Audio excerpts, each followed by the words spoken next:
अस्सलाम वालेकुम। समर अब्बास आपकी खिदमत में हाजिर है। जनाब, आज की सबसे बड़ी और आम खबर चेयरमैन तहरीक इंसाफ इमरान खान साहब को पाकिस्तान तहरीक इंसाफ की चेयरमैनशिप से हटाने का प्लान बन चुका है। इस प्लान पर अमल दरामद भी शुरू हो चुका है। चूंकि इलेक्शन से तो वैसे ही आपको मैंने बताया था कि इमरान खान साहब को आउट करने का मुकम्मल प्लान बन चुका हुआ, उस पर अमल दरामद भी काफ़ी हद तक हो चुका हुआ है। लेकिन अब पार्टी चेयरमैनशिप से भी महरूम करने का फैसला हो चुका है। कैसे ये अमल दरामद किया जाएगा, किस तरह से पटिशन्स दायर की जा रही हैं, हो क्या रहा है, आपके सारी डिटेल शेयर करेंगे। इसके अलावा नाज़रीन, दूसरी अहम खबर यह है कि कल मैंने आपके सामने तज्जिया पेश किया था, खबर दी थी आपको कि इस्लामाबाद के जज ने तो कह दिया कि पेश करें जज अब्दुल हसन जुल्करनैन ने कि 4 तारीख को खान साहब को और शाह महमूद कुरैशी को हर सूरत में साइफर केस में पेश करें अदालत के अंदर। लेकिन मैंने आपको ये कहा था कि अदालत में पेश नहीं किया जाएगा, बल्कि जेल के अंदर एक ट्रायल होगा। इस हवाले से 1-2 दिन में आ जाएगी वजारत कानून का नोटिफिकेशन जो है वो सामने आ जाएगा। तो बिल्कुल वैसा ही हुआ जैसा मैंने आपको बताया था। वजह ऐसी क्या है, आगे चल के इस पर बात करेंगे।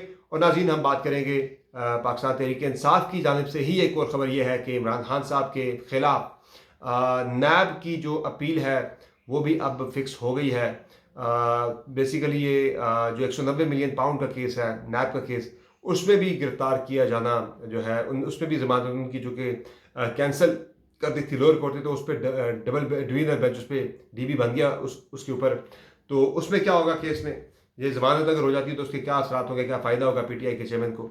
इसके अलावा नाज़रीन, हम बात करेंगे मुस्लिम लीग नून की कि एक तरफ तो मियां नवाज शरीफ के पाकिस्तान आने के हवाले से थोड़ा ज़रा प्लान जो है ना, ज़रा उसमें लग्जश आ गई, काफ़ी ज़्यादा प्लान के अंदर बहुत ज़्यादा झोल आ गया है।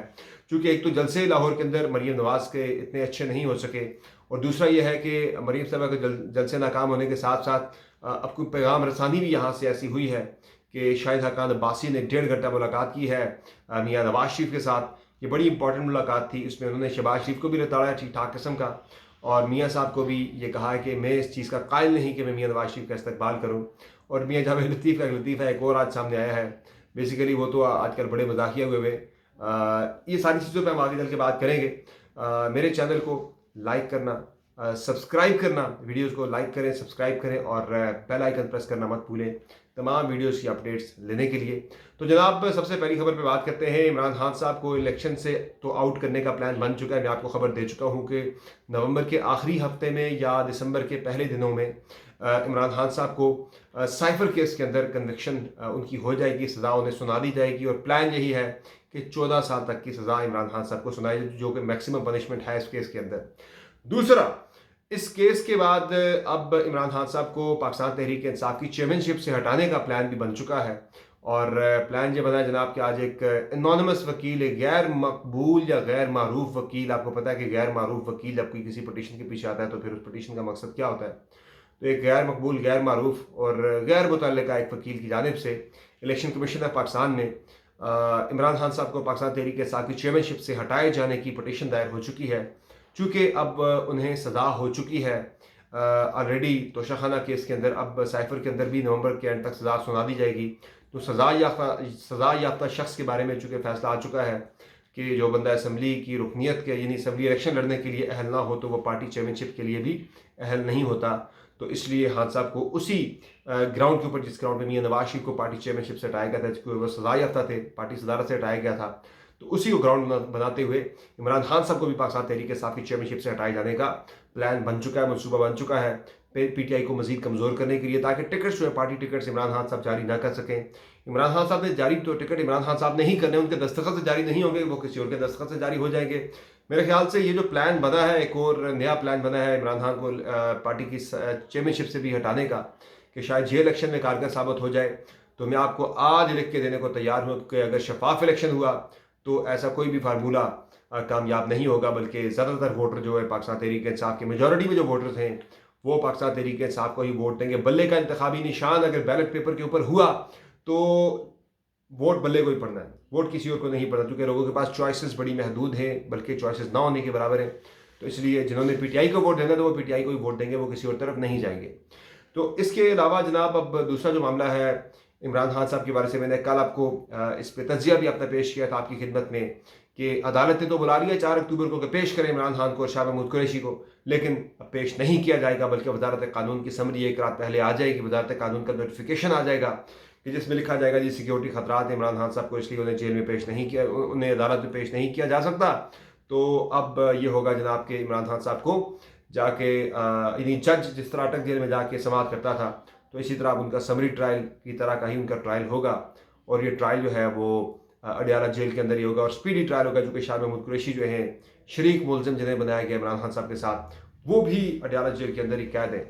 बाकी जनाब जो इमरान खान साहब की अहलिया की जानिब से शिकायत और शिकवे किए गए थे कि इमरान खान साहब को जेल के अंदर बेहतर क्लास नहीं दी जा रही, उनकी जान को ख़तरा है, उन्हें खाना जो है वो बेहतर खाना, घर का खाना नहीं ले जाने की इजाज़त दी जा रही, तो उन चीज़ों पे किसी किस्म की कोई भी पेशरफ नहीं हो सकी। बाकी खबरें कुछ इस तरह की भी आ रही हैं कि पीटीआई के हवाले से थोड़ी सी सख्ती बढ़ रही है कि 9 मई के सानहे की पादाश में 9 मई के वाक़यात के ऊपर जो लोग गिरफ्तार हैं, मिलिट्री कोर्ट्स जो हैं वहाँ पे 2 अदालतों ने काम शुरू कर दिया है और इस पे सुप्रीम कोर्ट ऑफ पाकिस्तान ने नोटिस लिया था उमर अता बंदयाल साहब ने, लेकिन वो इस मामले को अधूरा छोड़ के चले गए। यही वजह कि उमर अता बंदयाल साहब जो हैं वो किसी के हीरो नहीं बन सके, सबके विलन बनते गए कि पहले इमरान खान साहब की चलती हुकूमत को गिरा दिया, स्पीकर की रूलिंग को, डिप्टी स्पीकर की रूलिंग को कलअदम करार दे के और फिर फैसला दे के वोटिंग करवा के ज़बरदस्ती, फिर बाद में पंजाब में नून लीग की हुकूमत को एक ऐसा फैसला दे के 63A का फैसला दे के PMLN की गवर्नमेंट को पंजाब के अंदर से गिरा दिया। यानी वो डिस्टेबलाइजेशन करते रहे, सबको बैलेंस करने के चक्कर में जो है मुल्क का सत्यानाश कर दिया, मुल्क की सियासत का सत्यानाश करके चले गए हैं। तो ये फैसला भी एक कड़ा फैसला था, मुश्किल फैसला था उनके लिए, इसलिए उन्होंने खुद ये किया कि अपने टेन्योर की हद तक कम अज़ कम उन्होंने अमल दरामद नहीं होने दिया मिलिट्री कोर्ट्स के हवाले से। अब वो चूँकि चले गए हैं, नए चीफ जस्टिस ने भी मामला टेकअप नहीं किया है, तो बड़े इंसाफ पसंद, बड़े असूल परस्त चीफ जस्टिस साहब हैं जनाब, लेकिन उन्होंने भी इस मामले के ऊपर कोई भी नोटिस अभी तक नहीं लिया मिलिट्री कोर्ट्स के हवाले से। जनाब वो उनके पास क्या मामला है, वो प्रैक्टिस एंड प्रोसीजर बिल जो चीफ जस्टिस साहब के अपने इख्तियारात को रेगुलेट करता है, उसके ऊपर वो पूरा दिन बैठ के समाते करते हैं, कैमरे पे जनाब सारे तमाशा लगता है, पूरा दिन एक लोग देखते हैं बैठ के। हालांकि इसमें एक आम आदमी का कोई भी ताल्लुक नहीं है, कोई भी कंसर्न नहीं है कि जो बेंचेस बनाने का इख्तियार सुप्रीम कोर्ट के चीफ जस्टिस के पास होना चाहिए या 3 जजेस की कमेटी के पास होना चाहिए। तो एक वो टीवी चैनल्स के ऊपर एक लगा हुआ जनाब भेड़ चाल हमारे मीडिया की भी, कि वो तमाशा लगा रहे थे जनाब और वो दिखाते रहते पूरा दिन यही। हालांकि इससे बहुत ज़्यादा इंपॉर्टेंट बहुत से दीगर मसाइल हैं जो कि टीवी पे हमारे न्यूज़ चैनल्स को दिखाने चाहिए बराह रास्त, या उनको एक टाइम ज़्यादा देना चाहिए, चूँकि ये मामला एक गैर अहम मामला है, ये जजों का आपस का मामला है। तो वो यानी कि कानून जो है अदालत ने कैसे चलना है उसके ऊपर जो है वो डिबेट कर रहे हैं, लेकिन इंसाफ नाम की चीज़ जो है वो सुप्रीम कोर्ट जो है वो कर रही है जनाब, कैमरे के ऊपर हेयरिंग्स कर रही है बैठ के, 15 जजेस बैठ के इंसाफ के असूल तय कर रहे हैं कि जिस मुल्क के अंदर इंसाफ नाम की कोई चीज़ है ही नहीं है, वो चीफ जस्टिस साहब टसते मस नहीं है। यानी कि आप देखें कैसी अजीब बात और हैरान कुन बात है कि शेख रशीद साहब जो हैं वो गायब होते हैं। उनकी एक पटिशन थी फैज़ाबाद केस के अंदर, फैज़ाबाद हरना केस के अंदर, वो पूछते हैं जी शेख साहब के बारे में बताया जाता है जी कि चूँकि वो गायब हैं, लापता हैं, गुमशुदा हैं, तो जब वो सामने आएंगे तो उनके वकील के हवाले से हम आपसे पूछ के बताएंगे कि आया वो शेख साहब भी केस विड्रॉ करते हैं या नहीं। तो हराम है चीफ जस्टिस साहब टस से मस हुए, पूछना भी गवारा नहीं किया कि भाई बंदा क्यों गायब है, कहाँ गायब है। तो ये तो हालत है जनाब। बहरहाल इस मामले पे अब क्या ज़्यादा बात करनी। तो उन्होंने भी इस मामले पे जो है जो इस वक्त मामला चल रहे हैं वो उनका ज़्यादा फोकस प्रैक्टिस एंड प्रोसीजर के ऊपर ही है। तो देखते हैं कि ये फौजी अदालतों के हवाले से चीफ जस्टिस साहब, मुझे नहीं लगता कि वो टेकअप करें मामले को, चूँकि मुझे इतने कोई दबंग जिस तरह के हैं वो आम आदमियों के लिए ज़्यादा दबंग दिखाई दे रहे हैं कि वकील को झाड़ दिया, तुम्हारी उर्दू अच्छी नहीं, तुम्हारी अंग्रेज़ी अच्छी नहीं है। तो बंदयाल साहब भी कमज़ोर बंदे थे, या तो अलाउ करके जाते या रोक के जाते, कोई एक फ़ैसला लेके जाते। स्टे करके जाना मेरे ख्याल से मुनासिब नहीं है इस मामले को, कि जब तक मैं बैठूँ, जब कोई इस पे केस के ऊपर मैं सुनता नहीं हूँ, मजीद इससे आगे प्रोसीड नहीं करता तो अमल दरामद रोक दिया जाए। ये भी अजीब काम किया था बंदयाल साहब ने। पर अब एक और मामला नून लीग का जो है इस वक्त जनाब, उस पर ज़रा बात कर लें क्विकली, फिर अफगान मुहाजिरीन के ऊपर भी मैंने बात करनी, चूँकि आज बड़ी इंपॉर्टेंट पॉलिसी सामने आई है हमारी रियासत की, वो डिस्कस करना बहुत ज़रूरी है। नून लीग के बारे से जनाब ये है कि मोटरसाइकिलें देने का ऐलान भी हो गया, ऐप भी लॉन्च हो गई, लेकिन फिर भी PMLN को पॉपुलैरिटी के बड़े संगीन चैलेंज का सामना है। पंजाब के अंदर लोग नून लीग के साथ नहीं है, बहुत कमज़ोर पोजीशन है पंजाब के अंदर। जलसे जो मरीम नवाज़ ने किए वो बड़े कमज़ोर जलसे थे, बड़े ही नाकाम जलसे साबित हुए। यानी 500, 1000, 1500 लोग जो है जलसों के अंदर आ रहे हैं, 1500, 2000 से ऊपर बंदा था ही नहीं जलसों के अंदर, मैक्सिमम 2000 से ऊपर बंदा था नहीं। हालांकि जलसा था, पूरे हल्के का जलसा था, जहाँ लाख लाख वोट का यानी कि जब पड़ते हैं जीतने वाले बंदे को, तो वहाँ पे 1500-2000 लोगों ने इंटरेस्ट लिया मरीम नवाज के जलसे में आने का, और वो भी शादरा का मेन, लाहौर का गढ़। तो एक उनके लिए मेरे ख्याल से उन्होंने देख लिया है कि भाई हमारे हालात तो बहुत ही बुरे हैं। मियाँ साहब भी जो है वो रिकन्सिडर कर रहे हैं पाकिस्तान आने के फैसले को। आज शायद हकान अब्बासी साहब ने 1.5 घंटा मुलाकात की और कहा जी कि पहले मियाँ साहब ने कानूनी मामला क्लियर करने चाहिए थे, फिर पाकिस्तान जाने की बात करनी चाहिए थी, और मैं उनके पाकिस्तान में इस्तकबाल का या उनके पाकिस्तान के अंदर इस्तकबाल का कायल नहीं हूँ।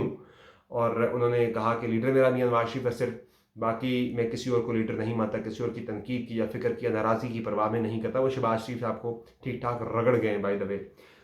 मियाँ साहब के लिए उन्होंने कह दिया कि भाई मैं उनके इस्तकबाल का कायल नहीं हूँ। मियाँ जावेद लतीफ़ साहब ने भी एक नया लतीफ़ा छोड़ दिया है, एक नया उन्होंने मजाक जो है वो अपना ही पार्टी का उड़ाने की, पहले जिस तरह उन्होंने बात की थी कि इसलिए इस्तकबाल नहीं कर रहे हम एयरपोर्ट से मियाँ साहब का कि लोगों को मसला होगा, शादियाँ हो रही हैं, बारातें डिस्टर्ब होती हैं, अस्पताल है, लोगों को, मरीजों को, एम्बुलेंस को मसला होता है। हालांकि पूरे उस रस्ते के ऊपर सिर्फ एक ही अस्पताल है, वो भी कोई इतना बड़ा नहीं है, वो भी रोड से हटके है ज़रा, और इंतज़ामिया का ये काम होता है इंतजाम करना। लीडरान के इस तरह की एक्टिविटीज़ जो है वो नहीं रुकती। तो ये बेसिकली अपनी कमज़ोरी छुपाने के लिए, खिफ़त मिटाने के लिए सारे कुछ इस तरह के बयान दिए जा रहे हैं। तो आज मियाँ जावेद लतीफ़ साहब ने एक और बयान भी दे दिया है कि जी मियाँ साहब को जो है ना इसलिए भी हम वहाँ से नहीं ला रहे कि जिन्हें लोग डिस्टर्ब ना हों, और इस तरह का उन्होंने एक और बयान आज दे दिया है। तो बहरहाल मियाँ साहब तो आजकल इस तरह की शुर्लियाँ छोड़ रहे हैं, बड़ी इंटरेस्टिंग किस्म की। लेकिन असल जो मामला जनाब यहाँ पे है, अब नून लीग को मकबूलियत के बड़े संगीन चैलेंज का सामना है। शायद हकान अब्बासी जो हैं वो मेरी तलाक के मुताबिक वो इस्टेब्लिशमेंट का पैगाम लेकर गए थे, और उन्होंने जाके इस्टेब्लिशमेंट का पैगाम ही जाके दिया है मियाँ साहब को कि भाई साहब रिकन्सिडर करें अपने पाकिस्तान आने के फैसले को। बयानिया जो है उस पर तो नून लीग बिल्कुल लेट चुकी है, मुकम्मल तौर पर बयानिया जो है वो तब्दील हो चुका है। अब उसमें कोई भी एग्रेसिव पन जो है जारहाना एक जो था PPMLN का बयानिया, वो तो अब ख़त्म होकर रह गया, बिल्कुल वो तब्दील हो गया बिल्कुल भी।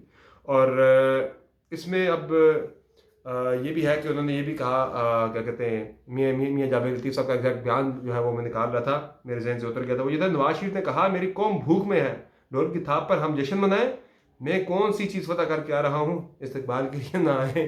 तो ये एक अपना ही मजाक उड़ाने वाली बात है। वो उन्हें पता है कि किसी ने नहीं आना, तो अब इसलिए इस तरह के उज़र बहाने तराशे जा रहे हैं। बाकी अफ़गान तालिबान के वाले से बड़ी इंपॉर्टेंट चीज़ है जनाब कि अच्छा मियाँ साहब वाला कंक्लूड कर लूँ कि मियाँ नवाज शरीफ साहब, इसलिए मुझे लग रहा है कि पाकिस्तान आने के वाले से शायद हकान अब्बासी ने भी कह दी कि मैं इस फैसले में शामिल नहीं था मुशावरत के अंदर। तो मुझे नहीं लगता कि इस वाले से अभी भी फैसला हतमी कोई 200% वाला नहीं है। थोड़ा बहुत इसमें डाउट्स जो हैं वो हैं, आगे चल के शायद मामला या फैसला तब्दील भी हो जाए।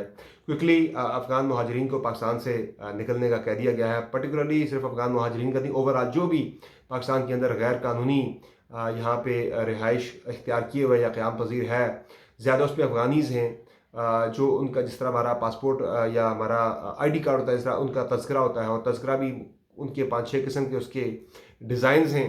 कुछ फ़ेक भी हैं, वो लेके पाकिस्तान के अंदर आ जाते हैं और यहाँ से वापस नहीं जाते। इस्लामाबाद के अंदर बड़े आजकल किरायों के मसले बने हुए हैं कि एक एक घर के अंदर 25-25, 30-30 अफ़गानी घुसे हुए हैं, और किराए जो हैं वो डबल हो चुके हुए हैं।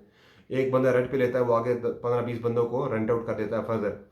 तो उस पर आर्मी चीफ का यानी आज एपेक्स कमेटी जो है उसका इजलास हुआ है, जो कि एपेक्स कमेटी है कौमी सलामती कमेटी की, और उसमें ये फैसला हुआ है कि तमाम जो गैर मुल्की यहाँ पे तारकीन वतन पाकिस्तान के अंदर रह रहे हैं, वो यहाँ से 31 अक्टूबर की डेडलाइन दी गई है कि 31 अक्टूबर तक वो पाकिस्तान छोड़ जाएं। और अफ़गान मुहाजिरीन के लिए भी ये आ गई है पॉलिसी कि जिनके पास मुस्तनद तज़किरा कार्ड जिनके पास होगा सिर्फ वो पाकिस्तान आ सकेंगे, या जिनके पास पासपोर्ट के ऊपर वीज़ा लगा होगा पाकिस्तान का वो पाकिस्तान आ सकेंगे। बाकी किसी को भी पाकिस्तान के अंदर रहने की इजाज़त नहीं होगी। तमाम अफ़गान फैमिली को कह दिया गया है कि वो पाकिस्तान जल्द अज जल्द छोड़ दें। नवंबर से इस वाले से सख्ती शुरू हो जाएगी, 31 अक्टूबर तक का टाइम इस वाले से दिया गया। तो ये बहुत अच्छी पॉलिसी है, इस पर अमल दरामद हर सूरत में होना चाहिए, ये पाकिस्तान के मुफाद में है। आज की इस वीडियो में इतना ही। आपके फीडबैक का इंतजार रहेगा। इजाज़त दीजिए, खुदा हाफ़िज़।